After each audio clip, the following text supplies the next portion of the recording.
আপনাকে মৃত্যুদণ্ড দেওয়া হয়েছে, কিন্তু 3 দিনের জন্য আপনাকে ছেড়ে দেওয়া হলো। শর্ত একটাই, আপনি যদি ফিরে না আসেন, আপনার বদলে অন্য একজনকে হত্যা করা হবে। আপনি কি ফিরে আসতেন?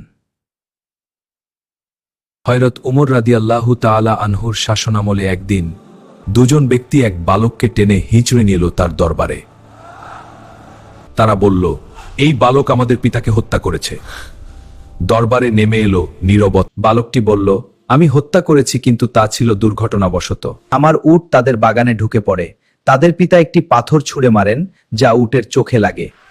উটের কষ্ট দেখে আমি রাগান্বিত হয়ে একটি পাথর ছুঁড়ে মারি, যা তাদের বাবার মাথায় লাগে আর সে মারা যায়। ওমর রাদিয়াল্লাহু তাআলা আনহু ঘটনা শোনার পর তাদের দুজনকে জিজ্ঞেস করলেন। ওমর রাদিয়াল্লাহু তাআলা আনহু বলে, তোমরা কি এই বালককে ক্ষমা করবে? না, আমরা বিচার চাই। আমরা তার মৃত্যু রায় চাই। আমার ছোট ভাইয়ের জন্য কিছু সম্পদ লুকানো আছে। আমি 3 দিন সময় চাই তা দিয়ে আসতে। কিন্তু দরকার ছিল একজন জামিনদার। এত মানুষের মাঝে কেউ এগিয়ে এলো না। হঠাৎ উঠে দাঁড়ালেন আবু যর গিফারি। আমি তার জামিন হব।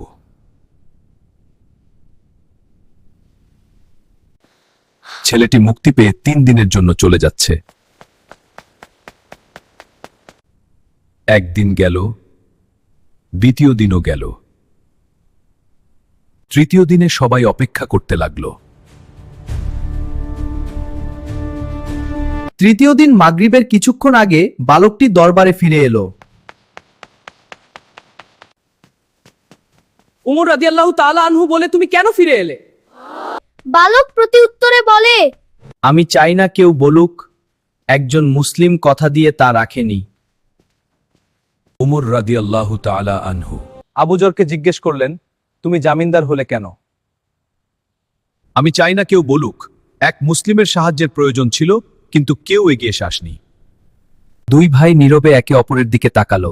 তাদের চোখে ছিল রাগ নয়, অশ্রু। হে আমিরুল মুমিনিন, আমরাও চাই না কেউ বলুক। একজন মুসলমান ক্ষমা চেয়েছিল, কিন্তু আরেক মুসলমান তাকে ক্ষমা করেনি। দরবারে নেমে এলো নিস্তব্ধতা। হযরত উমর রাহের চোখ অশ্রু সজল হয়ে উঠল।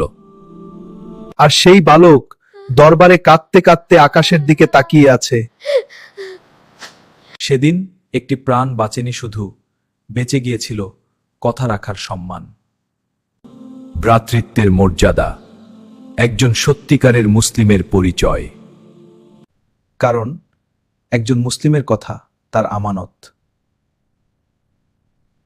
এভাবেই সততা, সাহায্য আর ক্ষমার মাধ্যমে রক্ষা পেল একটি জীবন।